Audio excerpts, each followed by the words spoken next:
Welcome to She's Black, where we keep it real, raw, and relentless about all things Black women.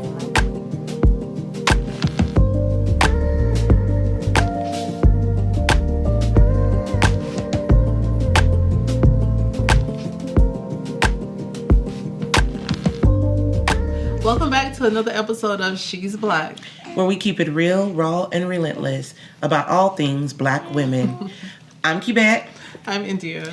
And we are the hosts and founders of the She's Black show. We are grateful to have you with us today. So before we even get started, if you're watching us on YouTube, make sure you go ahead and subscribe to the channel on YouTube at the She's Black show. Make sure you like the episode and share. If you're listening to us on your favorite podcast station, anything like Apple Podcasts, Google Podcasts, Pandora, iHeartRadio. We are on iHeartRadio. So make sure you listen to us there and rate and review us. Also, if you are looking to get in touch with us or just to follow us, support us by following us on Facebook at The She's Black Show, on Instagram at The She's Black Show, and on our webpage at www.theshe'sblackshow.com. All right, y'all. So we're super excited to have y'all with us today. We do have a sponsor for our show every week. And this week, our sponsor is none other than Wax the Cat, a mobile body waxing service. So this is Miss India's business. So she will tell you where you can find her business. And make sure you support. You can find me on Facebook at Wax the Cat. This is Wax the THA Cat on Facebook, or Instagram also. You can, if you want to book a session, you can inbox me if you have any questions. You can contact me at 229-347-3375, or you can just go to hit the link on the site on Facebook or Instagram and book your session then. All right. And so y'all, really, I just got a wax. So it was a really good experience. Something I hadn't done in years. So, I can appreciate it. I can actually tell you that it's a good experience. All right. So today's topic is something that is very dear to me because of my personality. So as we get into it, I'll explain to you why. But today's topic is submission, sacrifice, and societal standards. It's an exploration of gender roles. So, it's going to be really good. It's probably so big now in media. Right. It is a big subject in media right now, and for a lot of reasons. But I think our angle on this topic may be a little bit different than what a lot of other people present. Mm-hmm. So we're just going to get into it. And this is one that we love to hear your feedback, love to see what you think. And we will be having a follow-up show so that we make sure we include the men and get their perspectives as well. So this is going to be fun because we're going to be introducing another element of She's Black. So we'll let you know about that at the end of the show. Mm-hmm. All right, so let's go ahead and get into this topic, submission, sacrifice, and societal standards. All right, let's talk about gender roles. So first, because some people just don't believe in it, but do you believe in gender roles? I personally do. You do? I do. I function better with them.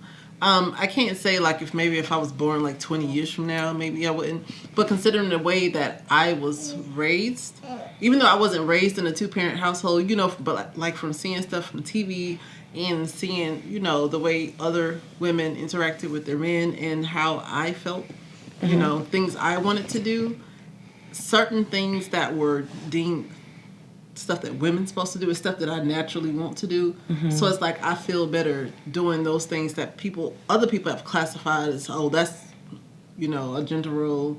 I feel better doing certain things. I don't want a genderless relationship. I understand that. So for me, do I believe in gender roles?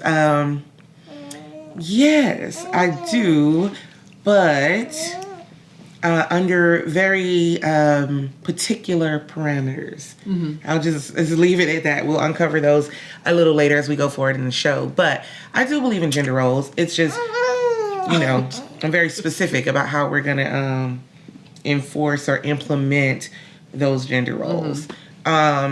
So how do you feel like gender roles, as you believe in them, how do you feel that they impact?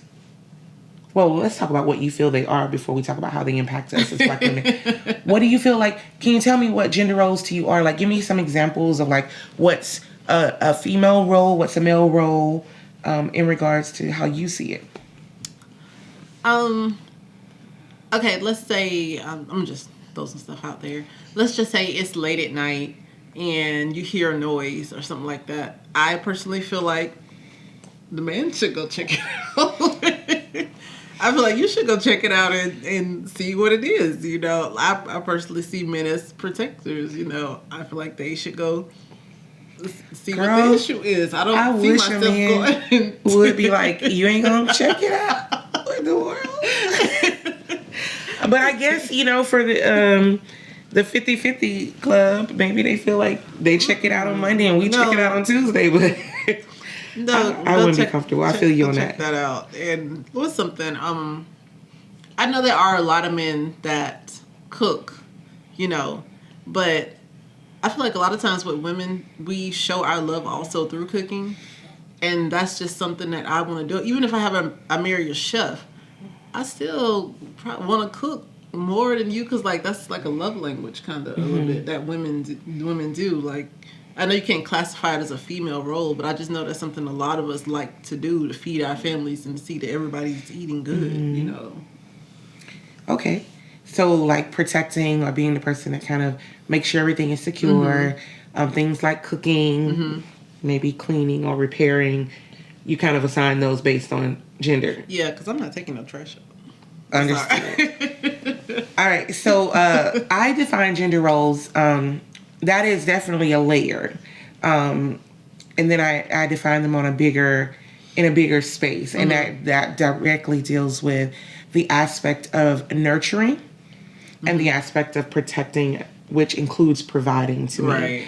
So for me, the female is the nurturer, which includes teaching. It includes a certain level of provision. And what I mean by that is, like you said, about cooking, you know, making sure we prepare food, doing this simple, basic things necessary to help keep our family healthy, to heal them, to, you know, heal wounds and those kinds of things. That's a role that I assign in my mind to the feminine.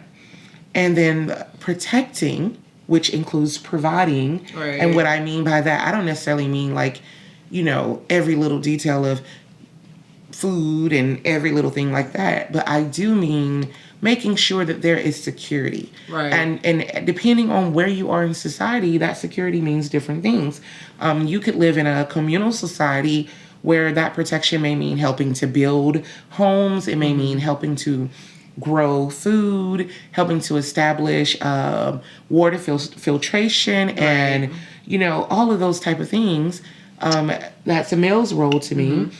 But in a regular society, that means the person who predominantly makes sure that we are not going to go without, you know, a roof over our head, without, you know, provisions, roof, food, electricity, if that's what we need, clothing, just the basic things.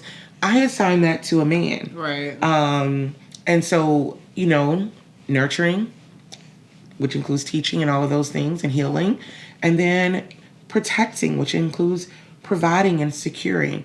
So those are, you know, my bigger definitions of it.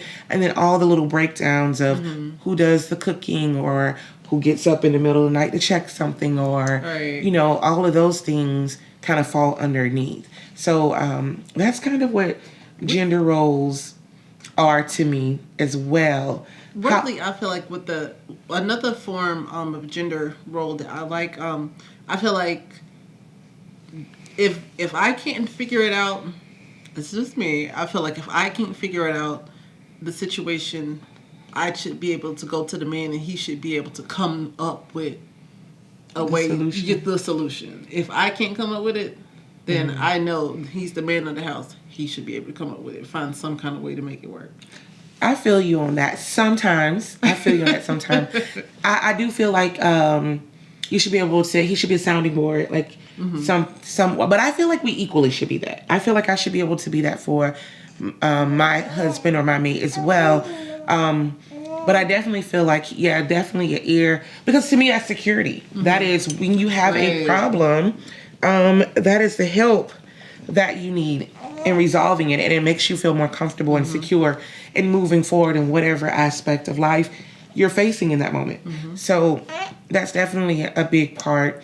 But I also feel like, you know, we should be able to be those same sounding boards sometimes for them as well. Like if I'm going off necessary. of like situations where it's been times like I've had a flat tire, or like, oh God, I need to pay this, you know, but I don't get paid till Wednesday, but it's due Tuesday, or shoot, I need to figure out how I'm gonna do this right here. And it's like, I have liked it when whatever male I was dealing with at the time was able to take charge in a place where I felt like, okay, I can't handle this any further, and they took charge and handled it in their way because they were men, you know. And I think that gives you a certain level of respect for them that helps, you know, with us being comfortable in roles, as we say. So with that being said, do you feel like both male and female benefit from gender roles equally? I really... Equally. Okay, we're talking about on a healthy relationship. Yeah, well, no. We're talking about relationships, right? Healthy relationships, but let's talk about real everyday relationships, like the regular relationship that we see as perpetuated in society, or as we see in our own experience. Like, who do you feel benefits more? Or do you feel we benefit equally? Oh no, it's a hard one. I you know what? I was gonna say I feel like men benefit more, but I can't say that because I don't know what all men value from it. You know, so I guess that's a situation where we have to have a guy sit up here and tell me what all they value. Like I know what we value, you know. And even when stuff is equal, it seems like it's never really equal. Right. It's like we're always doing extra. We're like, we both might decide, okay, we're going to clean up the house. But it's like, it seems like we always be like, well, we can go behind them a little bit and do this. Or, you know, it seems like we always wind up doing a little bit more. I think, you know what, I don't nowadays, because I used to feel like I did all the time. And I'm boycotting. Literally, I want to say boycotting. What is it called when you decide I'm on strike? I really am. I am not really in my house, but like in my mind, I have been for a while on this kind of mental, emotional strike against being the person who contributes more in regards to gender roles. But I used to feel that men definitely benefited more from the gender role. But I felt it from a controlling standpoint, not necessarily from what the women are required to do just helps them more than what they're required to do helps us. No, because in a balanced relationship, it wouldn't be. It would be ebb and flow, and it would be so balanced and so natural and so mutually beneficial, right? But most relationships, as Western society has depicted them to be, and people have adopted what I consider Western society's expectations of gender in relationships, has left, in my mind, the woman with maybe the same responsibility as a man, but less freedom. Yeah. And so it has been like maybe what she has to do is equivalent, but what she's able to gain from what she's doing is significantly less than what the male has been able to gain. Because it's kind of like we're the horses and they're dangling the sugar cube. So, you know, it's like, yeah, you run and run, and I can dangle a sugar cube all day and you can chase it. But when we get to that finish line, I don't have to give you the sugar cube. Right. And so a lot of times we get to the finish line and we're left with like, dang, I put in all that work and I didn't get anything for it. And I could have been doing this by myself and taking care of myself. And so that for me has been that is why I went on strike.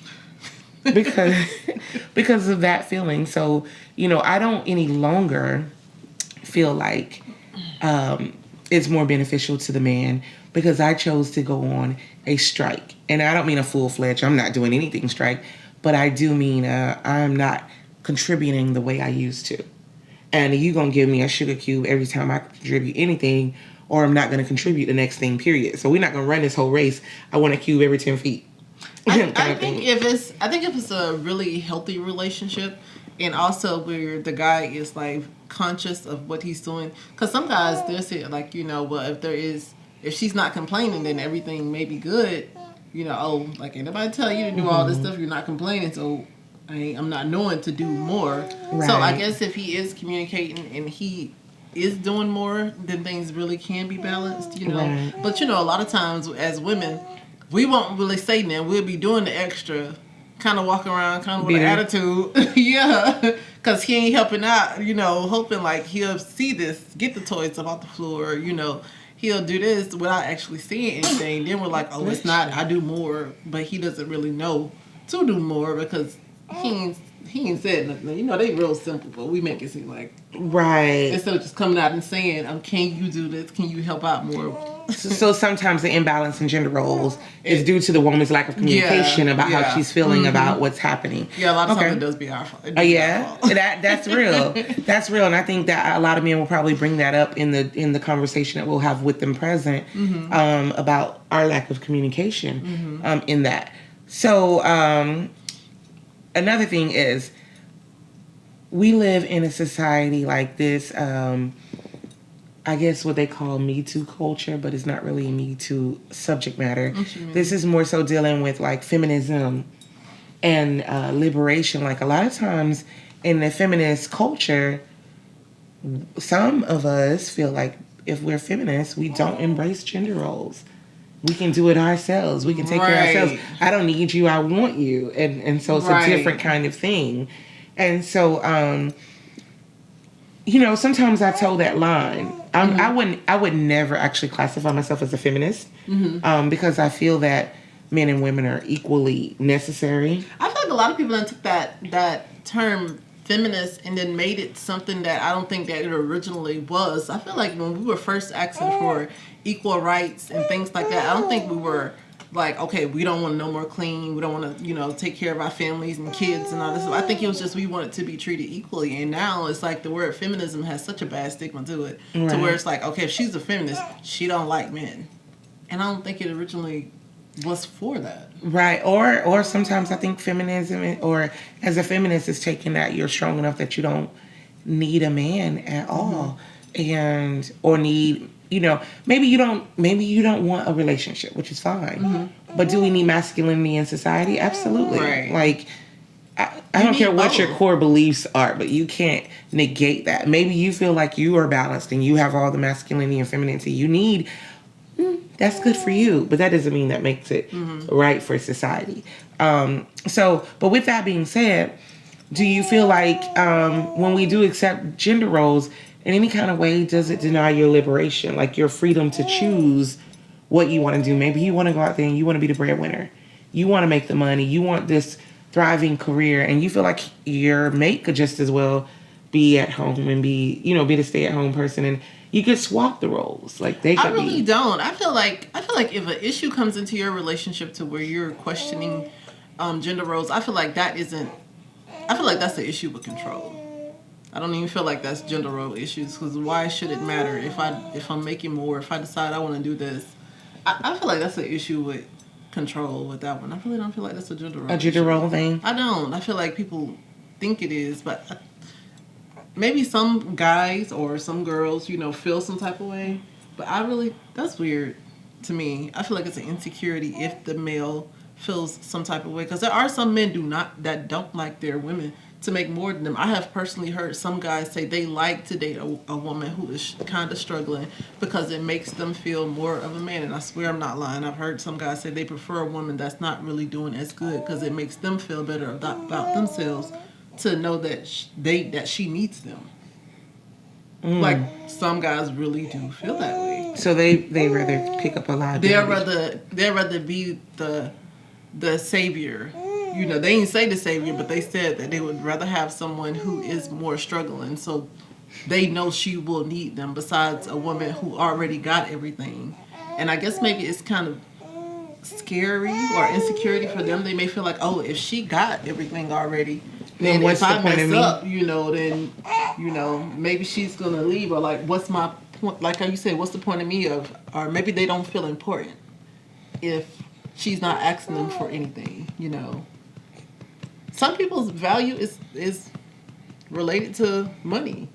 Yeah, or their ability to provide it. Yeah. I get that. I have a different take on the control part.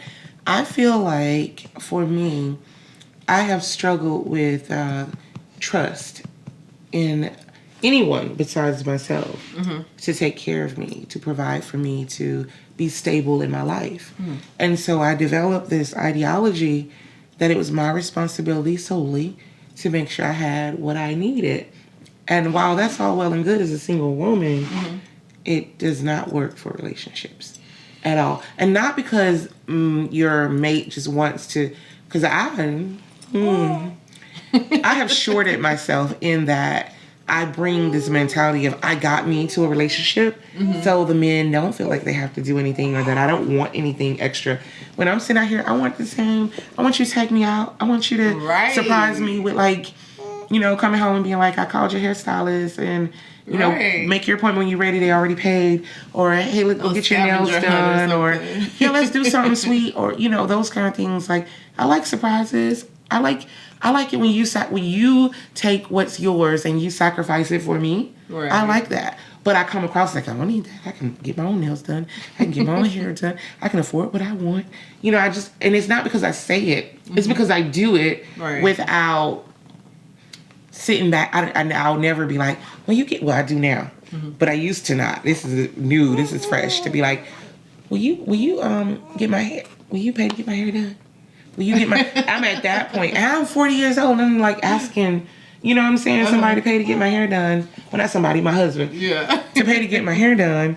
And that's like the 25-year-old stage. And at some point, you should just be the type of person that they already know when they come to you. All right, I'm going to have to get her hair done. I'm going to have to get this. I'm going to have to get that. This but not this me. gonna sound a little... My homegirl used to tell me all the time. She said, if you dating a dude and he like you, do not be scared to ask him to get your hair did, to get your nails did, because he sure ain't scared to ask you for your... Okay. Oh, right. Okay. But I used to give off this persona that I didn't really need that. So I never got it. Because I came across like I didn't need it. And so I carried this mentality of I take care of me into a relationship to the point where I could literally be in a relationship. And I remember times when you were scared to ask why you was in a relationship? I wouldn't say scared. I don't know about scared. Maybe scared is the right word. But for me, it was more like didn't have a place to ask, if that makes any sense. What you mean, because you knew they would be like, you didn't need it, so why you asking me to do it? No, but I'll explain it. I'll explain that part. So basically, I would feel like I guess I didn't have the place because I was supposed to. Like, I felt like I was responsible for myself. And I didn't want to be a burden or a responsibility to anyone else, even somebody I was in a relationship with. What, did you feel like they were struggling at the time and you didn't want to ask them? No, like they could be perfectly fine. Like they could have everything I had or and more. And this baby. But I've always felt like, to me, one of the desirable qualities that I had, which was, I don't know where I got this ideology from because apparently I was wrong, but I always felt like as a woman, it was a more desirable thing for me to be independent, like for me to be able to hold my own without asking for anything. Well, that kind of, it seemed like it kind of was a wave. I think more guys like women to be more independent now, in a sense. Yeah, but think until about you pay the the songs cost. like T.I. done made and stuff like that. They want you to be independent. I don't think they want you to not need them, but I think they like the fact that a woman can go get it also. But to me, that's a whole double standard. Because, like, where's the line? That's real gray. I think that's the blurry issue, like where the line is. Because when you become me and you listen to I love her because she got her own or whatever the case is, and you become the woman who got her own, then now you intimidated or now, like, so, you know, I was previously married, right? And to me, in all honesty, it was a great relationship. But it ended, and not because of this particular thing, but one thing that was said when it ended and one thing that I didn't understand was my ex-husband cheated on me more than once. And the two that I knew about, well, I actually ended up knowing about three, but I knew two of the women. They were like in our circle. So it wasn't random women. One was even, to the extent I would say, a friend. Like, I babysitted her kids for like weeks at a time. Wow.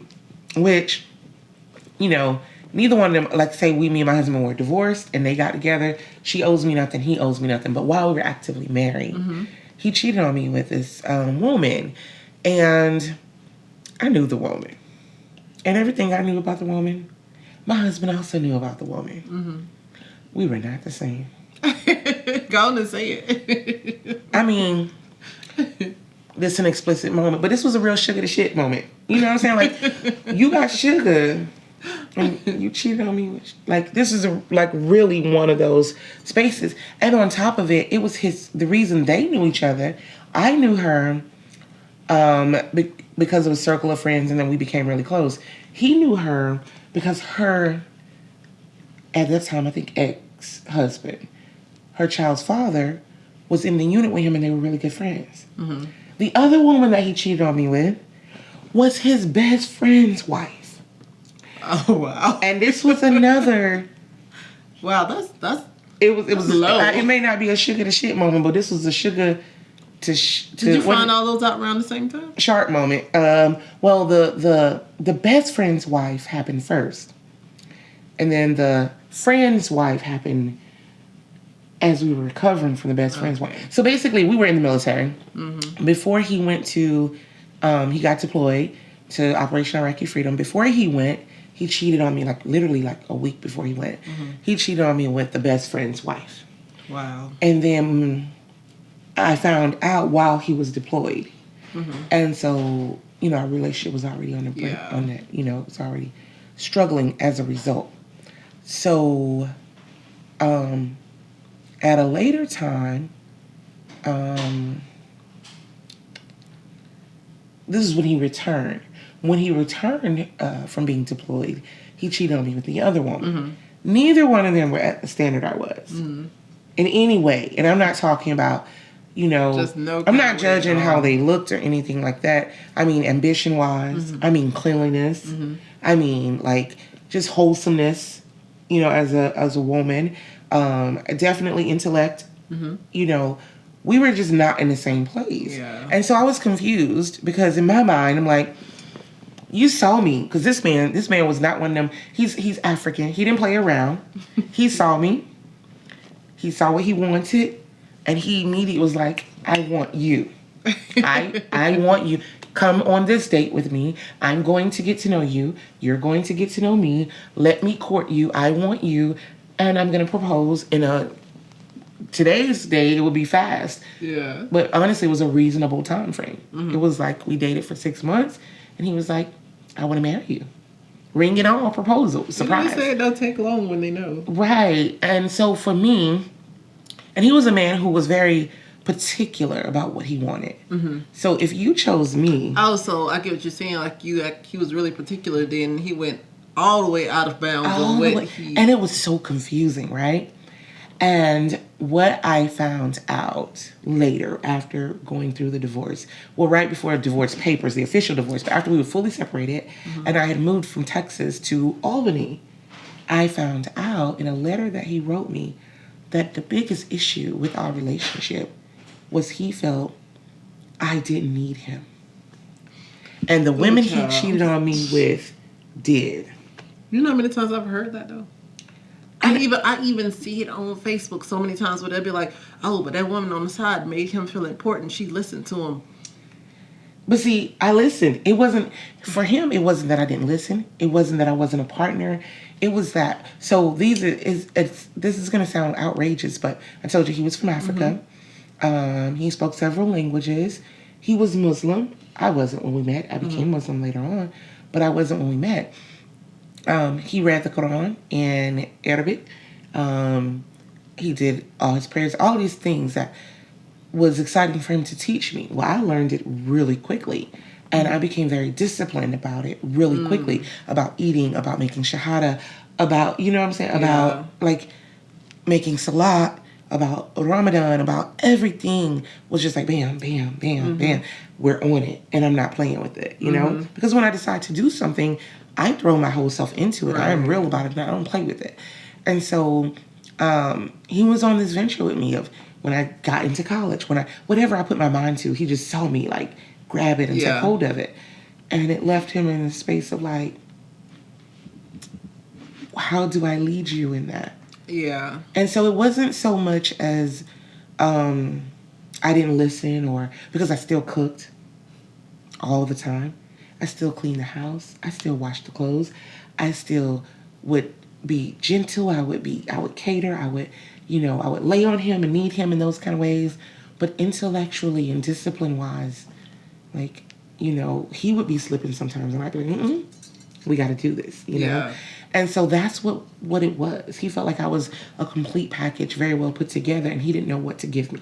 Maybe some guys need to start being, because it, like how you say that line when it comes to independence, it's like, it's weird. Maybe more guys need to be more, you know, honest about what they want. Like, yeah, I want you to be able to take care of yourself, but I still want you to strongly make me feel like you need me at the same time. Because there's a lot of guys that really do want to feel needed. But why? Way more than what people think. Like, if they don't really hear about it until you talk to the girlfriends, and the girlfriends will say it, but they won't really tell their guy friends that. But this is my thing. If you really want to be needed, then why perpetuate the idea that you want an independent woman? Because it looks good. In what way? It looks good to society. Like, you were the image. Like the power couple? Yes, you were the image. The Beyonce to his Jay-Z, it looks good. But inside, why does it look good? I don't feel like that should look good. I'm not trying to be funny. I'm not saying Beyonce and Jay-Z shouldn't look good. Because they're balanced, apparent from the outside looking in. I don't know what it's like in their house. But you weren't just another military wife. He's in the military. He got his S together. You know, look at my wife. She's doing it too. We both doing it. Look at this. I think that goes into the next issue that we're talking about is societal standards, because I think westernized society promotes that ideology of the power couple, and the power couple being two completely independent people that got their own and then just bring it together and boom, multiply it.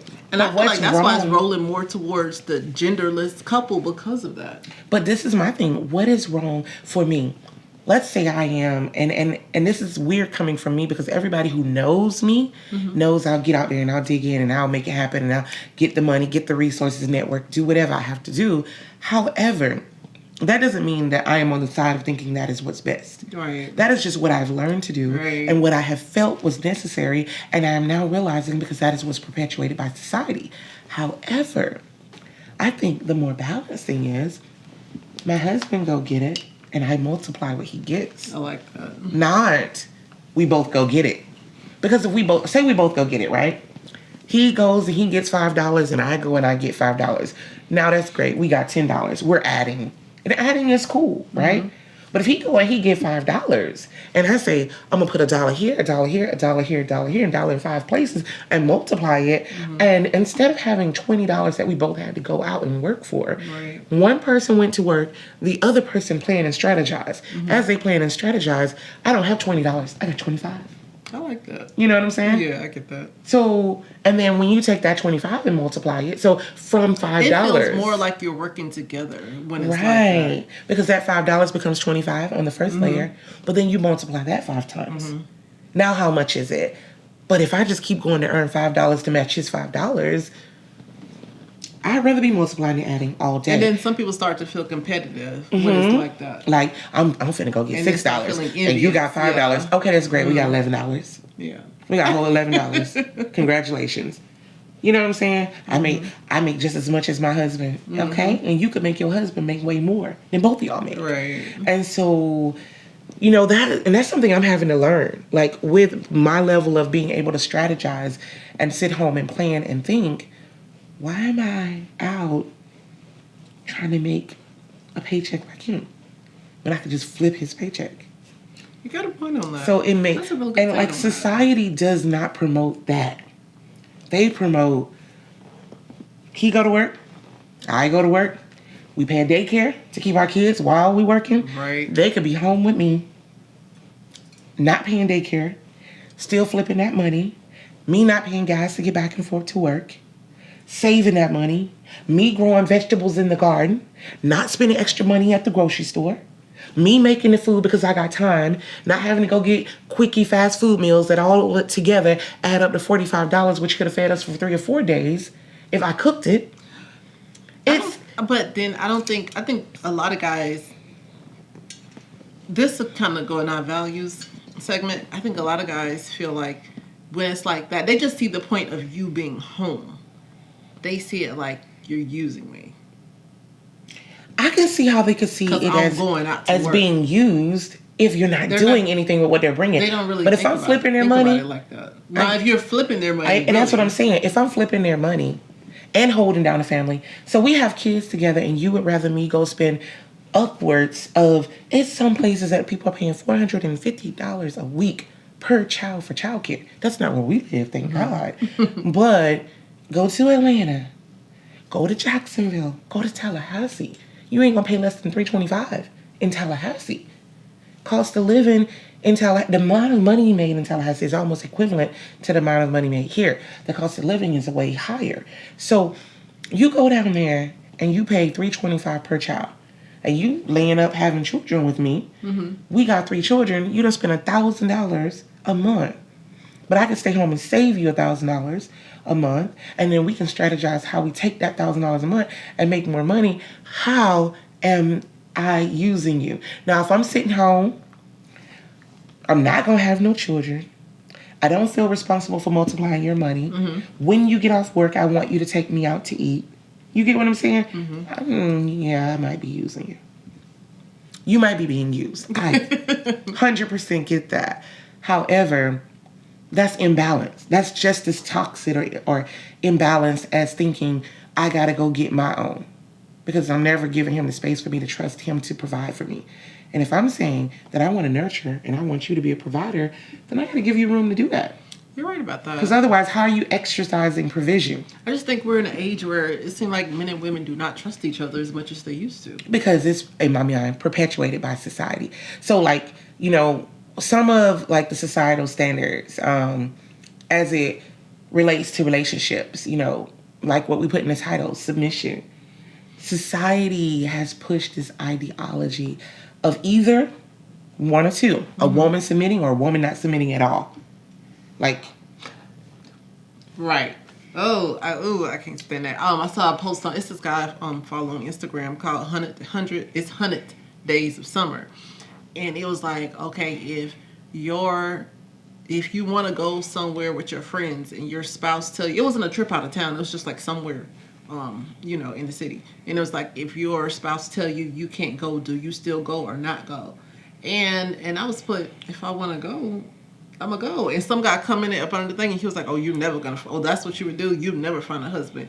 And it's like, cause like, why would you, it was the word let. It was like, would he let you go, would you go? And I was like, what you mean, like, let? Like, what you mean, let me go? We grown. You let a kid do something. Like, he was like, well, you wouldn't find a husband that way. And it's like, why would you have to let me do anything? And he was like, because you're not his property. Right. You're But not a lot property. of people feel like, when you, submission means that whatever he says goes. If anything he says, I got to agree with it. And I do not feel like that's how submission is supposed to work. I feel like, one, That is not how submission is supposed to work. But I do feel like submission is earned. Baby, yes, ma'am. You do It not is just come in earned. like I'm just supposed to be listening to what you say. And the most toxic thing that I have experienced is men coming into your life and assuming that submission is upfront given. Because they got a peen now. Right. Baby, no. It does not work like that. Like, you earn my submission. If I submit to you, it is because you have shown me that what I need at core in my life, I don't have to look anywhere else for it. And I'm not talking about a man. I mean, if it's provision. And my version of provision, love, is not putting a roof over my head. My version of provision is not only putting a roof over my head and making sure that the necessities are there, but also pocketing something for me to be able to build with. Right. If you can't pocket something for me to be able to build with, then part of the submission that you're looking for don't exist, because I got to submit something else so I can go get this to build with. When we tell men that a woman wants to feel safe, they be like, oh, they want some woman to they automatically think it means fighting. Right. No, when I feel safe, I mean I feel safe as a whole with you. Right. Spiritually. I feel like I can build with you. Everywhere, I feel safe. I can trust you. I can expose my vulnerabilities with Right. you. That if I do have dreams, you're not shooting them down because yours matter more. Right. Like, you trust me enough to know that my dreams are not in competition with yours, and that you can support that, me achieving my dreams. That you prioritize my needs equal to yours. Right. Not let me get mine and then you have a little bit later. And so, it's kind of, it's a little crazy because people have the food conversations like, who you gonna fix the plate first, your man or I'm so tired your of that. children or you or who? Well, generally speaking, because it's easier for my man to sit at the table and keep them children there, I will fix the plates. But I'm not, I will fix his plate, but it ain't first. I divvy it up all to equal Thank together. you. Like, And I'm doing it then all at the same time. I will pass him their plates, so they have food in front of them, and then his plate. I'm not, like, that order of who fixes a plate, if that's how so you're stupid. measuring Your the manhood, value of your like- mate, like, is it really that petty? Is it really that small? Right. And to all you women out there who be like, that's serious, I fixed my man. Congratulations, you have the right to choose. However, I hope that ideology of putting your man first happens in more places than fixing a plate, number one, and that it is reciprocated to you. And that's the part right there. Like- Well, it was this thing on the internet. This is maybe like a couple years ago. I'm not Facebook friends with the girl, but I know her husband. It was a post someone put online. They said, okay, if your husband and your child was in the hospital and they only had one of the, what is it called? The things that keep you Alive. alive, yeah. There's like, would you put it on your husband or would you put it on your child? And a lot of people in the comments were saying, well, a lot of guys were even saying, you better put it on my child. Like, I don't want to come back and then you could have, saved my child. Like, choose the child. And the woman, she was like, no, I would pick my husband. I would not pick my kid. God said, the Bible says, put your husband first. And it's crazy a little bit after that. Her husband separated because he was cheating on her. So you would have chose your husband over your children. Always put your husband over your children first, and then your husband wind up cheating on you with multiple women, and y'all are now no longer together. So I'm no longer as well versed in the Bible as I need to be. So I'm gonna put this out there for y'all. This is not me challenging, because I'm honestly saying I don't know where it's at. So I would like for y'all to comment. Somebody let me know where that scripture's at. Because the things I know is that a man leaves his family and cleaves to his wife. I don't think know people that, hear that. But I don't know where the other part is at. And that doesn't mean I don't put my husband first. Right. What it means It's a is balancing that act. when we have children, he better not put me first, and I'm not putting him first. Right. Because that's our legacy. Like, we have completed the life cycle. Right. Once we have children. So our needs are secondary to theirs at all times. At all times. And people will excuse and say, well, they provide for blah, blah, blah, blah, blah. Yeah, you better. You better provide for it because that's your responsibility. Right. However, if my husband was to transition or something happens, I'm still here to take care of him. If I were to transition, he's still here to take care of them. And if we both were to transition, there's a lot of things set up to give them the provision they need, including other family members, Right. godparents, friends, wills, all kind of other things So that provide provision for those children. But they have a whole life in front of them. And our genes, our genetics live on through them. Right. So that ideology is toxic in my mind. It is a whole problem, and it does not, to me, that exploits attachment to the wrong things. But anyway, so one thing I do want to talk about is current societal standards like that we have in America, for example.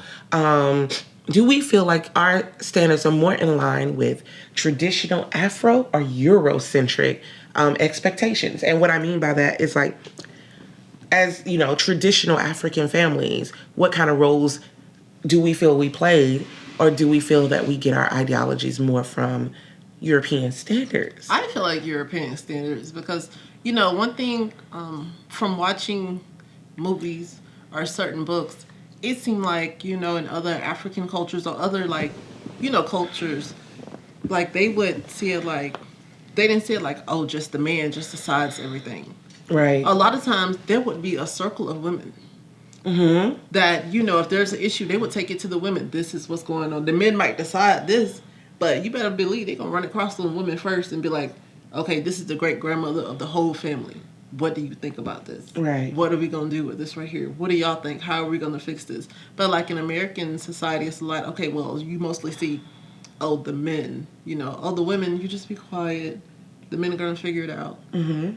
But I feel like in our true culture, it was a thing where it was a whole village. Like everybody decided on things together. It wasn't just the women just sat in the background and didn't, help out with major decisions. I agree. I think one of the biggest issues is we have been taught more about Eurocentric ideologies than we have been taught about Afrocentric ideologies.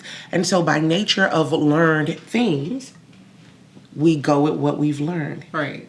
So, I think that kind of answers as to whether it's Afro or Eurocentric expectations that we decide our standards. I feel like that's why a lot of our relationships struggle also, because of things that were embedded in us. A lot of things that are in our DNA that we probably naturally would just do. The way we're being raised is different from, or, we're being taught is different from how we actually were. Right. And how we actually would be with our families, not if we hadn't been brought over here and taught this certain kind of way. I feel like a lot of things would be way different. I agree. So, like I was saying, we've been taught more about like Euro traditional ways of seeing things than we have been African traditional ways of seeing things. And so when it comes to, I know earlier you mentioned, you say you hate the word submit. So I did want to touch on that. So why do you hate the word submit? Like, what is it that's, I guess? Okay, I feel like a lot of guys, when they, just because of the Bible, they'd be like, oh, submit. Well, I haven't read that, but they say it's somewhere in the Bible say you're supposed to submit to your husband. But the idea that you're just supposed to go by everything that somebody else tell you, like basically you're not in control of your life no more, someone else's. And that really bothers me because it's like, who would want to be with somebody that you're going to control anyway? So that just really bothers me, the fact that I would have to run everything through you. I can't do nothing without your approval. And if you say no and I do it anyway, that's me not submitting to you. And the fact that a lot of guys want you to submit to them, same guys that ain't prayed or went to any kind of service. Not saying you got to go to church, but you ain't prayed since something bad happened to you. And you was like, oh, God, get me through this. And you ain't even spiritually connected, and I'm supposed to submit to you? That's just really weird to me. And the thing about it, though, is I think submission is earned, and it's earned through you understanding what it means to submit. And I don't care how many people can say, I know the definition of submit. That's fine. That doesn't mean you know what it means to submit. You know the definition. Right. But you don't know what you what is held back from you when you submit. You don't know how it feels to be submissive. You don't know what is required of you to submit.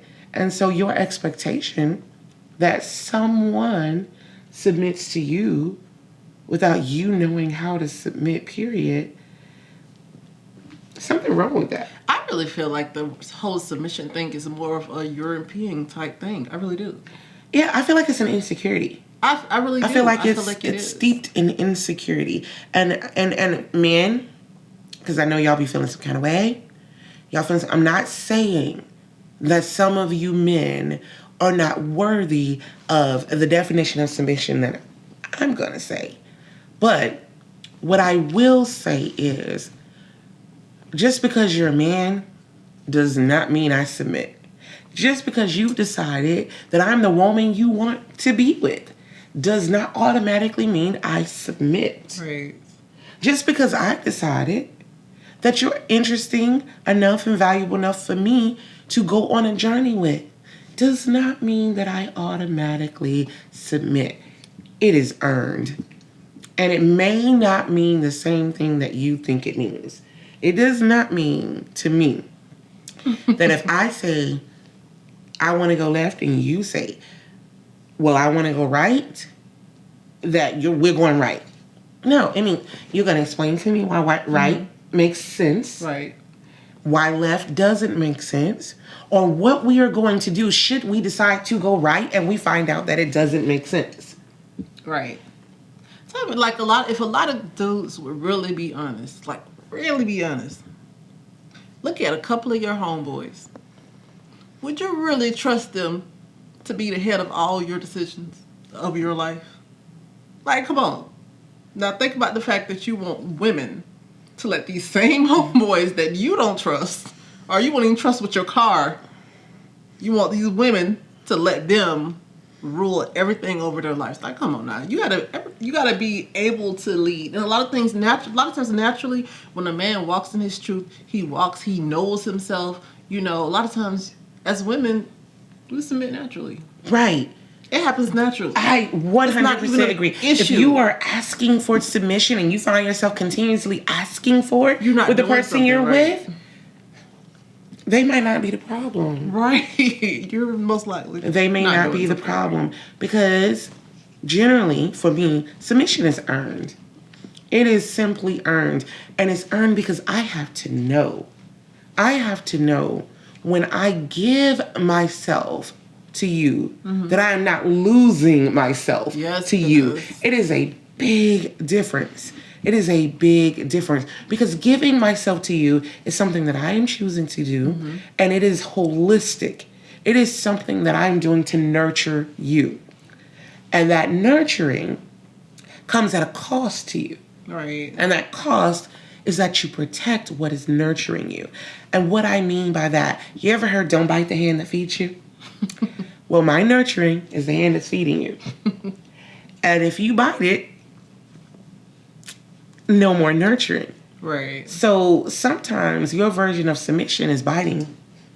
It is biting the hand. When your version of submission means me being oppressed, there you go. You have bitten the hand. And so a lot of times my freedom, and I don't mean my liberation as in let me go twerk where I want to or dress how I want to in front of your boys, in front of anybody or blah, blah, blah, blah, blah. No, what it means is if I have an idea or a thought, it's not shut down because you don't understand it. Right. It is not supported because you don't understand it. You seek to understand it. And the questions that you have, open to it. I have to be able to answer. And if they cannot be answered, then we seek to be able to answer those questions before we move forward. That is me submitting. That is me knowing that if you challenge me and I can't stand up to the challenge, that I need to digress for a moment until the answer is found and we can move the next step. It doesn't mean me keep running outside of your protection, because if you challenge me and I cannot stand up to the challenge, then what you've done is you've cloaked me in protection, which is what you're supposed to do. And what I should do in that moment is submit. That doesn't mean give up my liberation. It does not mean give up my dream. It means understand that you've pointed out a weakness in what we're building. And so let me sit back until we can figure out how to strengthen our foundation before we move forward. And so that means that I know that you're supporting my vision, not trying to keep it back, not trying to destroy it, but you are invested in making sure that as it comes to fruition, it comes to fruition strong and stable, and it does not crumble. And I know that every move that I make, when I run it through you, we're going to come out with the best solution, the best answer. You trust it, yes. Yes. And so when you make a decision and you bring it forth to me, I don't immediately shut it down. I may want to hear it out. I may ask you questions so that I understand it, but I'm not shutting it down. Now, if you just skip to, I'm supposed to respect you because you're a man. Right. First of all, how I know? How I know you're a man other than the fact that you got a peen? How I know you're a man other than the fact that you have an X and a Y? Because I don't mean a male. I mean a man. There's a major difference. And you have to prove that to me. And men don't carry the egos of boys. They've matured beyond that. They know themselves. Right. And so they're not uncomfortable when a woman doesn't immediately side with them. When a woman doesn't immediately just, oh my God, that's an amazing idea, and fully support them without questions. Because they're confident enough to answer those questions. They're also confident enough to know that, okay, I don't have a good question. Let me come back to you. Right. Or what do you think? Because I didn't even think about that. That's security. And you got to show me you're secure in yourself before I believe you're secure in me. To me, that deals with sacrifice. You know, what is sacrifice? And for me, you got to sacrifice for me before I submit to you. So what is sacrifice? You know, sometimes it's the ego. That's a good one. Yeah. That's a hard one for a lot of people, though. Right. The ego is the hardest one. That's a hard Because if you one. can check your mind, everything else is easy to check. If you That's can hard check because that. that's one you got to continue to do on a daily basis. Continue to check your ego. You got to keep on, especially if they have like a really strong one. Like that's a hard one. Right. But if you are willing to take a moment to say, I could be wrong. I don't know the answer. No one's ever presented that side to me. There's a whole lot of moments when you could not be fully ready for something and you're challenged. And I have seen in my life a lot of men that will back away from the challenge and go to the more submissive, I say docile. Honey, that happens. That's my word. That But happens a lot. submissive woman. And they will lose out on a woman that was really vested in their growth for a woman that will tell them they're already grown. I have seen that a lot of times. Some guys that get with a woman that is trying to push them, like, oh, did you do this right here? You said you was gonna do this. You need to do this right here, and keep bothering them. Like, nobody really wants nobody to tell them what to do. So if this woman stays on you by doing this, trying to put you to grow, because she see your potential, a lot of times you start to aggravate them. So they'll go with somebody that's not bothering them as much, Or and they're more somebody that is comfortable there. That's praising like, them in their weakness. Right. Like- She's not pushing you. Yeah, you got a whole 9-year-old She ego. already think you're great, but it's like, I can see your potential. I know you can do better than this. You know you're wrong. Why aren't you doing this? You know you're wrong for doing this, and I'm calling you out on your BS. You don't want to acknowledge your BS. She loves your BS. And I don't think she really loves it. I think what it is that she's not comfortable with being challenged herself. She's not comfortable with needing to grow herself, or she feels that if you grow, you will outgrow her. So she's comfortable keeping you as a child or as a dependent or as not as strong, not as stable as you could be as a man, because if you were to grow and she doesn't grow along with you or is unable to catch up, then some woman who is already at that level will obtain you. And, a lot of y'all men fall into them traps. Y'all get real comfortable being coddled. Right. I hate to say it, y'all. A lot of them, they really do want they want to be praised right then, but you Right. got a grown woman, she's gonna push you. She's gonna, and I'm gonna 'Cause she say can this see to balance the it out. greatness in you. Sometimes us grown women, because I consider myself a grown woman, maybe that's my ego, but you know. But sometimes those of us who are on the side of like not being afraid to challenge our mates and to try to push them to greatness, what we could learn from the coddling women is strategy. And what I mean is still push them. But maybe don't make it so blatantly obvious that we're doing it. Maybe. The art of war. Like, honestly, just do it subtly. I guess you gotta Do it subtly. And then not only do it subtly, something else that the other women will do that we tend not to is recognize every little step. That's a good one. We don't. That's a We good see one. point A and we see Z. Yeah, because we might. And when we you might make it a be B, getting C, it and like D, this. we ain't studying B, C, or D because D a long way from Z. I know, because we getting Like, it like this, and it's right. like we're moving like this, and it's like you're moving slow, and it's like, come on, like you But know you're you can, but you're moving. I guess you know we gotta Right. respect the fact that they are Moving. but And it's then- like I know you can move faster. And then a lot of the other women will see you move from A to B and they be like, ooh, my beta made it. Look, my beta did. My beta got 25 more cents an hour. We ain't 25 cents. When you have your own business. Okay? You really out here hustling for 25 cents an hour? Okay, you know what? That may be a learning point for women. We need to. We gotta. We need to. We gotta start doing that. We need to take a moment and step back because we're not all right. Right. All right, y'all. With that being said, we're going to go into our hot seat question. We have one question today, unless India has something else she wants to ask. But the question that we already had, and either one of us can answer it first, but are you ever offended if your mate expects you to submit? I think personally, I just hate the word. It's like, can we just do it without saying the word? I hate the word. I guess because I'm coming from a previous marriage where there were so many control issues, like so many major control issues. So it's like I went from being overly controlled to now even the slightest kind of control. It's like I'm iffy, and the word submit, I like some kind of way weirdly I connect the two, and I know it's not the same thing. So it's like if we can just naturally go into it, it's cool. But it's like when it's like, oh, you need to submit, then it's like I have issues with it, major issues. It gives me anxiety. Like it kind of makes me scared to even want to get married again because of that. Like, I don't want to lose myself because I submitted to somebody else in that sense that we don't like that bad word submit.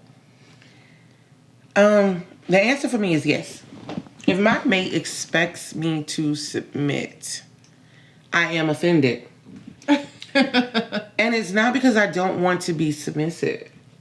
It is because if you have put the expectation on me to meet your need that you should be providing yourself, something's wrong with that. Because what you should be expecting is a man that is capable of building the amount of trust and confidence in his mate that she submits on her own.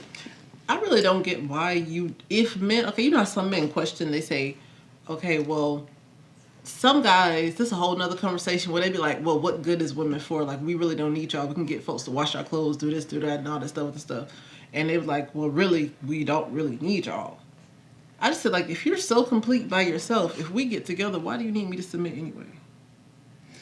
What men out here think they don't need women? Honey. I mean, other than the ones that don't want women.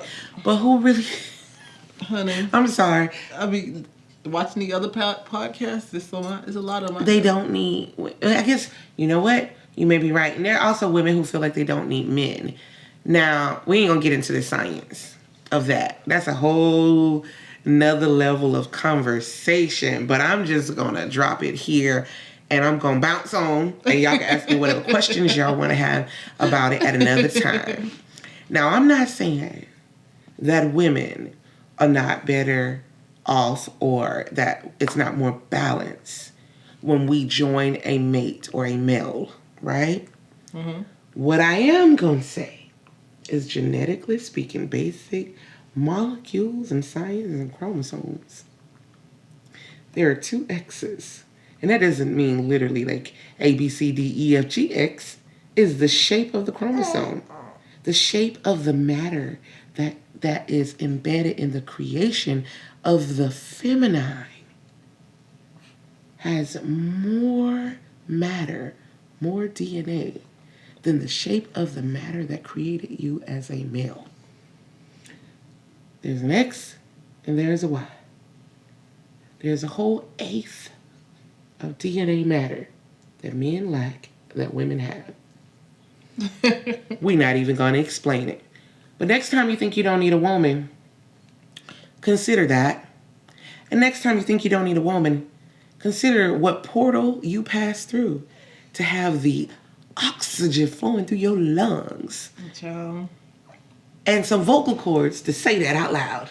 Some do. Or the brain to think it. You got here through a woman. And if there's any of you that did not, which in today's society very well could exist, maybe they petri dished your behind and incubated you until you was a whole man.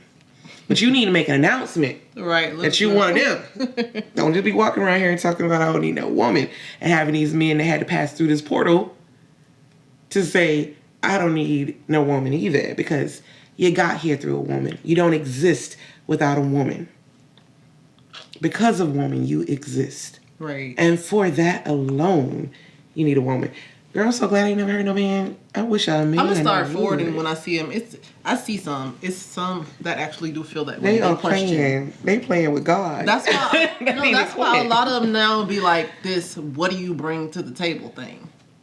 Because a lot of them feel like, well, I got everything. What you can bring to me? Because I don't advocate. I don't advocate that I bring. they don't need you. I don't advocate that I bring genitalia to the table, but I do advocate. That your basic reason for existing, which is to continue to exist, is cut off without a woman. You don't have a woman, you don't have a legacy. Period. And then without having a little girl, we already know your stuff don't get passed on. Right. So you know, you might want to retract and think that. That doesn't mean that we don't feel we need you too. But I wish I would hear a man tell me he doesn't need a woman at all. You may not want a woman, and that's fine. You don't have to want one. You want what you want. But you need what you need. You can't deny a need. But anyway, that was our hot seat question. You know, we kind of got a little bit into some extra things. So, y'all, this was a really good topic, a really juicy topic. And realistically, you know, because of time, we kind of skimmed the surface a little bit. That could go it's a whole bunch of points in this conversation that could just carry on and carry on and carry on. And because it could, and because we had a conversation that really needed two voices, and I'm not talking about my voice and hers, I'm talking about a masculine and a feminine voice, we are intelligent enough to respect the fact that the masculine needs a voice in this conversation. Right. And because they do, I want y'all to stay tuned, listen to this conversation, pass this conversation to everybody who wants to hear it, especially the men, because we want them to chime in and we want them to be ready for the other part of this episode, which is gonna have the masculine voice. We will announce how that's gonna be put out, how you can access that other part, but we will have a conversation with men and honestly get their perspective on what we've said without them being present. And hopefully, you know, I trust that we are going to have an opportunity to learn from them what they really mean when they communicate things, why they feel the way they do, and maybe challenge us a little bit. We're open to that. Well, I am open to that. I'm open to it. Right. So thank y'all for tuning in. Make sure you tell us how you feel about this conversation. And again, if you're watching us on YouTube, please, please, please like the video if you enjoyed it. If you didn't enjoy it, you don't have to like it. But if you did enjoy it, please like it. Please share it. Share. Please subscribe to our YouTube channel, The She's Black Show. Please, please, please. And then also, if you, hit the notifications bell. Y'all don't want to be missing these episodes. I mean, we just got started, but I feel like they get better and better and better every time. So don't miss the episodes. Also, don't forget to catch us on your favorite podcast station under She's Black, not the She's Black Show on podcast. It's just She's Black. Also, follow us on Facebook at The She's Black Show. on Instagram at The She's Black Show, and visit us on the web at www.theshe'sblackshow.com. Again, thanks for tuning in. We love y'all. We appreciate y'all. Have an amazing week. Oh, and I can't forget our affirmation of the week. So, this is really personal to me, but this is our affirmation of the week, and it's a strong statement. So, my submission is only a sacrifice if whom I'm submitting to is not sacrificing to receive my submission. Y'all think about that. Think about that a little bit. So with that being said, peace and blessings. We love y'all. All right. Have a good day. Bye-bye.